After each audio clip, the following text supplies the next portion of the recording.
Welcome to this piano tutorial on What a Wonderful World. This is a classic piece by Louis Armstrong that we all know and love. We're going to start by going through the right hand and learning those notes. After that, we'll take a look at the left hand, and we'll take a look at not only the chords, but how we can create a nice flowing accompaniment, just like the accompaniment that we find in the original song. So let's go ahead and get started and play through the right hand by itself.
All right, well, now that we've got the right hand down, let's take a look at the chords that we need in this piece. Now, although this is a fairly simple song and has a fairly simple melody, there's quite a large number of chords in it. So we'll dive right in and take a look at those. A great mixture of major chords and seventh chords and augmented chords and diminished chords, a little basket of everything. So here we go. The first chord that we find in this piece is an F major chord featuring the notes F, A, and C.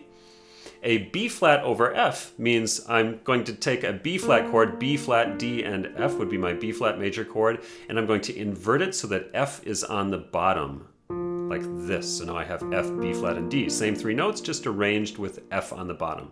Then I have an A minor chord, that's these three notes. A B flat major chord, these three notes.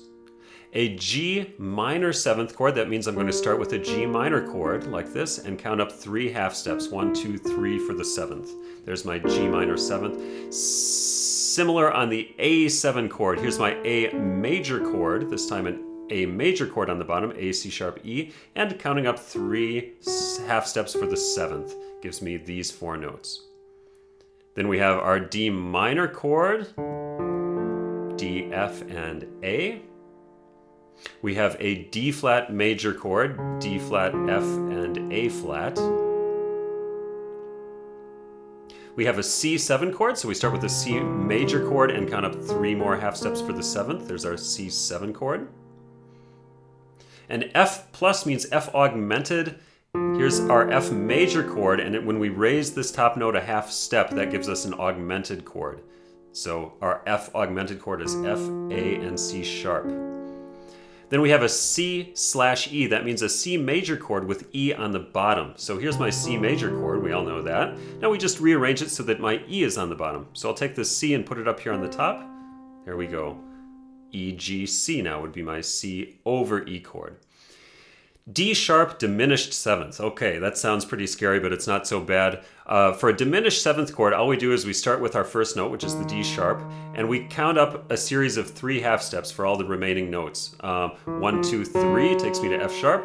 3 more. 1, 2, 3 takes me to A. And 3 more. 1, 2, 3 takes me to C. So these 4 notes, D sharp, F sharp, A, and C, comprise my D sharp diminished 7th chord. Just a few more to go. Here's probably the most confusing one of the entire piece. Don't stress out about it too much if you don't understand it. It's an A minor 7 flat 5 over E flat. Now let's just take that step by step. It's not as bad as it sounds. A minor, here's an A minor chord. A minor 7, counting up the 3 half steps, A minor 7. Flat 5 means I take the 5th here, this E, and move it down a half step. And now over E flat means I'm going to take all those notes and arrange them so that E flat is on the bottom. Okay, so look at our notes once again, A, C, E flat, and G. I'm going to take these top 2 notes, E flat and G, move them down here to the bottom, E flat and G. Now I have E flat, G, A, and C. There's my A minor 7 flat 5 over E flat. D7, we have a D major chord, D, F sharp, and A, 3 more steps, half steps up above, gives me my D7 chord. And now a G minor 7 flat 5, just go step by step, G minor chord, these 3 notes, count up 3 half steps for the 7th, G minor 7. Now my 5, I take down a half step, that gives me my G minor 7 flat 5. There we go. Okay, so now that we've got these chords, you might want to go through them a few times and make sure that you're really clear with how we build all those symbols. All we're going to do in the accompaniment is for every chord, we're going to play the 3 notes of the chord. Let's take our F chord as an example. Here I have the notes F, A, and C. And then I'm just going to add the bottom note, the F of the chord, up an octave higher as well. That gives me 4 notes, and I can play triplets like this throughout the entire piece on each chord. Da, da, da, da, da, da, da, da, da, da, da, dum. Now, for the 7th chords, whenever you see a 7 in the symbol, that means that I don't have to add the octave because I already have 4 notes in the chord. I'll give you an example. Let's take, for example, our G minor 7th chord. When I have a G minor 7th chord, I'll play it down here this time.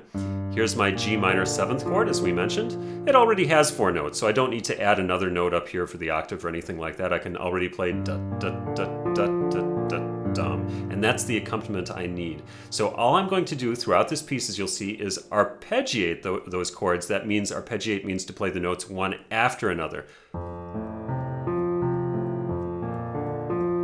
Just adjusting the notes depending on the chord symbol that we just talked about. So on an F major chord, for example, we've got those notes followed by the octave.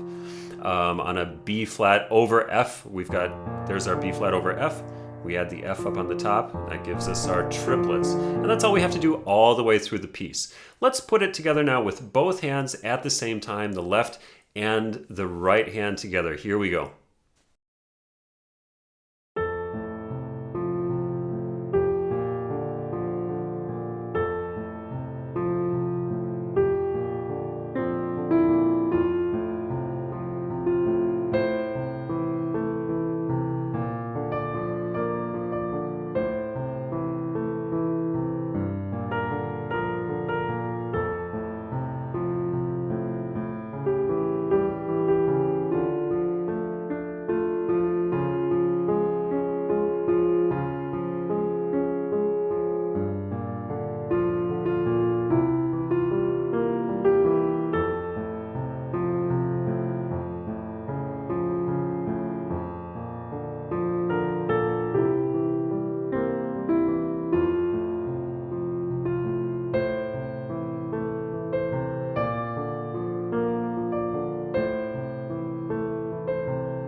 Great, let's talk about some things that can make this piece even better. Now, in the left hand, when you have this triplet accompaniment, don't really plow through it and play all the notes equally loud. That will just overpower everything. You know, in this song, it has such a nice, gentle, flowing accompaniment in the background. So what you want to do is emphasize the notes that come on the beat. So 1, 2, 3, 4, and play the ones in between. Practically as soft as you can. Loud, soft, soft, loud, soft, soft, loud, soft, soft, loud, soft, soft. But in general, keep the left hand very much in the background and very gentle. And at the beginning, remember the first few notes here, that's also just accompaniment, so keep it very soft. And now where the melody starts, we can play stronger. Really emphasize that melody in the right hand. And so forth. Now, one of the things that can be tricky for many people in this piece is the rhythm between the right and the left hand. We have a lot of places where we have 2 against 3. For example, at the beginning, I see trees, on these first 3 notes in the right hand. And we have that throughout this piece. What you can do is take a look at how that rhythm exactly sounds between the 2 hands and practice that rhythm. I'll show you how to work on that. So let's take a look at these notes. I play the first 2 together. I play the left hand, then the right hand, then the left hand. That's the order. Together, left, right, left. And this is the rhythm that you want to think about. Bump, bump, bump, bump. Together, left, right, left. Together, left, right, left. Together, left, right, left. That's the rhythm of 2 against 3, and it happens all over the place in this piece. So for example, measure 4 on Red Roses 2, left, left, right, left. Together, left, right, left. And it gives us that. The idea is that the left hand continues with its triplets, and the left hand also with its 8th notes at the same time. And that means that the hands don't line up exactly together in those places. So think about that rhythm: together, left, right, left. Together, left, right, left, in any of the places where you have 2 against 3. At the end of the piece, notice that I stop that triplet accompaniment just on a couple chords to bring the piece to a nice close. In measure 34, we have a fermata up above. That means you can hold that out dramatically. And now we continue. And here I just play solid chords. I play all the notes of the chord together at one time. All of them together. All of them together. And now wait, fermata. And now the triplets again.